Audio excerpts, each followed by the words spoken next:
If you've used nonstick cookware recently or bought water-resistant clothes, you might have heard about PFAS, or forever chemicals. We use PFAS in a lot of stuff. Nonstick coatings, stain repellents, waterproof fabrics, food packaging, even some kinds of firefighting foams. The list goes on. And there are thousands of different PFAS chemicals tailored to every possible need. We call them forever chemicals because they are super stable. That's partly by design. We want our raincoats and frying pans to do their jobs and last a long time, and we want our firefighting foams to not immediately burn up in a fire. The downside is that when we're done using those products or fighting the fire, or even when manufacturers are making those things for us to use in the first place, the leftover PFAS don't just go away. It is very hard to break them down. They end up in landfills and our soil and water. But it's not impossible to get rid of them. Scientists are coming up with a few ways to cut through that rock-solid stability and put an expiration date on forever.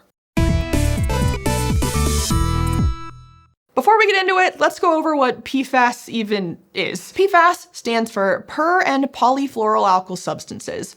That's a bit of a mouthful, but it essentially covers molecules that are made of chains of carbon atoms with a bunch of fluorine atoms stuck to them. The bonds between those carbon and fluorine atoms are some of the strongest bonds of their kind, so they don't break down easily, even when we want them to. Because PFAS are so sturdy, they're ending up in places we don't want them to be, like in our soil and drinking water. We have a few ways to remove them already. We can use filters, activated carbon, or special resins to pull them out of water and soil. But just removing them doesn't get rid of them entirely. We still have to put them somewhere. An even better solution would be to completely destroy PFAS, which is tricky because of those super strong bonds. But scientists are working on it. So first, a few options for getting PFAS out of water. One thing you could try is killing them with bubbles using a technique called ultrasonication. Ultrasonication involves passing high-frequency sound waves through a solution containing PFAS. These ultrasound waves are at a higher frequency than humans can hear, but they're a lower frequency than the ones used in medical imaging, like during pregnancy. When sound waves travel through the air, they act as pressure waves, stretching and compressing the air to move forward. They do the same thing when they pass through water. In the tiny fractions of a second when the solution expands, it pulls the water molecules apart enough to form tiny bubbles. Then when the solution compresses, the bubbles implode. When that happens, they create really high temperatures and pressures in the areas they occupied, like nearly 5,000 degrees Celsius and the pressure of about 1,000 atmospheres. Those conditions are extreme enough to break down PFAS, leaving carbon dioxide, carbon monoxide, and fluoride minerals behind. And just in case that wasn't enough, the bubble collapse also blasts water molecules apart. In doing so, it forms highly reactive molecules called radicals. Atoms and molecules tend to have all their electrons neatly paired off. Most of the time, that's their most stable form. But sometimes you can knock just one electron out, leaving one electron unpaired. An atom or molecule with an unpaired electron is called a radical. Most radicals are unstable and extremely reactive. They'll do just about anything to get that lonely electron paired up again. When the bubble collapses, it forms hydrogen radicals and hydroxyl radicals. Those are so reactive that they can react with PFAS and break the carbon-fluorine bonds. Ultrasonication can break down more than 90% of PFAS that are common in drinking water, like perfluorooctane sulfonic acid, or PFOA. It actually works on soil too, as long as you mix the soil with water first. But there are thousands of PFAS chemicals out there. Depending on the particular ones in the water and the frequency of the sound waves, some might get broken down into shorter chain PFAS and get stuck there. Still, it works pretty well for the ones we care about the most. So far, ultrasonication works well at breaking down PFAS in labs, but it's not quite ready to be deployed at large scale. Scientists will need to find frequencies that can break down a bunch of different PFAS well at the same time.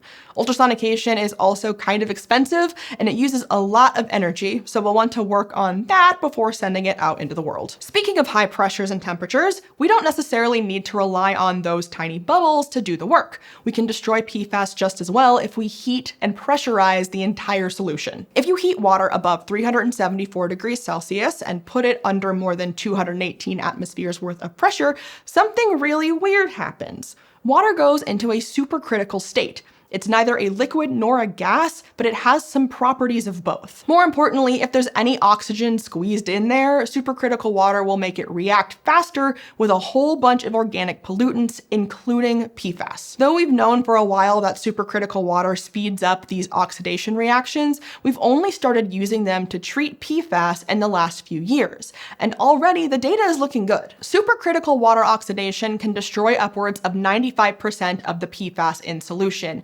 In some cases, it can actually take out PFAS we don't even know are there. See, we know to look for certain PFAS chemicals, like PFOA, but there are literally thousands of PFAS chemicals that we might not be explicitly checking for.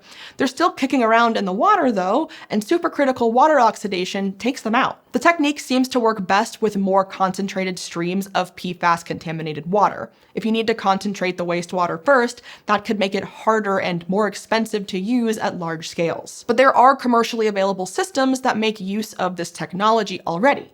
And in 2025, scientists showed that those systems worked on real-world water samples contaminated with firefighting foam at a Space Force base. If neither of the previous techniques were weird enough for you, you could always turn to plasma. Shooting plasma at PFAS-contaminated water can break down those PFAS pretty darn quickly. Plasma is what you get when you rip a bunch of electrons off the atoms in a gas. There are a lot of ways you can do that, but the upshot is that you end up with a bunch of free electrons along with our old friends radicals. Scientists are still trying to figure out the exact pathway those plasma-based radicals go through to break down PFAS, and how well they do it depends on a lot of factors, including the PFAS themselves. We do know that long-chain PFAS tend to break down more easily than short-chain PFAS, so the shorter molecules need to get plasma blasted for longer. Long-chain PFAS usually get broken down into carbon chemicals and fluoride ions.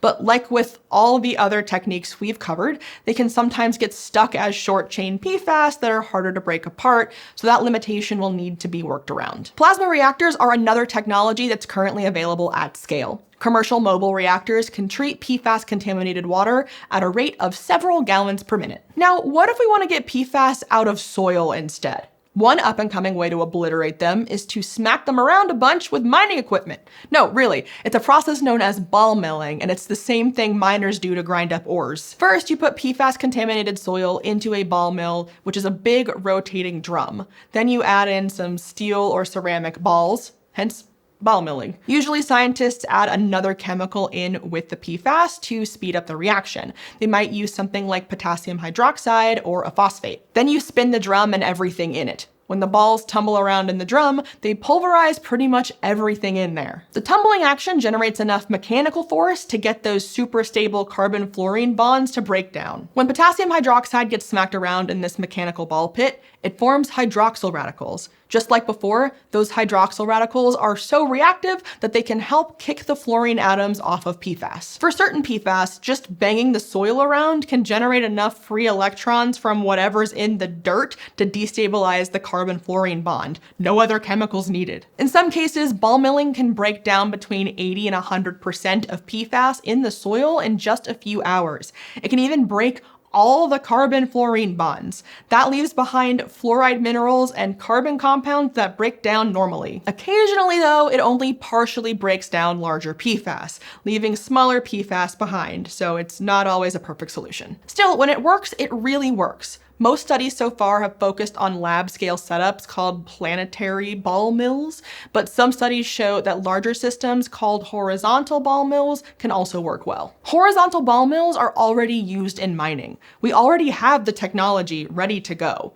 One study successfully broke down PFAS in a 267-liter drum, so in theory it shouldn't be too hard to scale up. If all else fails, we can remove PFAS from soil or water and then break them down by incinerating them. Like many other materials made of carbon, PFAS break down at high temperatures. For long-chain PFAS, that's typically a few hundred degrees Celsius. We already incinerate a lot of hazardous waste at those temperatures. Most commercial incinerators operate between 650 and 1650 degrees Celsius. In theory, that should be enough to break down PFAS. And let's be real, whether we've planned for it or not, existing incinerators are almost certainly already sending some PFAS-laden materials up in smoke. It seems then like this should be an easy solution to our PFAS woes, but there's a catch. We know that long-chain PFAS break down in incinerators, but we don't know what they break down into. If they don't end up breaking all the way down into carbon dioxide and fluoride, we could end up just releasing a bunch of different, shorter PFAS into the atmosphere. Right now, we don't have a way to check for all those thousands of different PFAS on their way out of the incinerator, so we don't know how much, if any, we're letting slip away. That means it's hard to know exactly how well this strategy works. So far, we don't have a perfect way to deal with PFAS, but we do have some pretty darn good leads. If we keep working to make them the best they can be, there's hope we can turn PFAS from forever chemicals to something that's closer to only as long as we need them chemicals.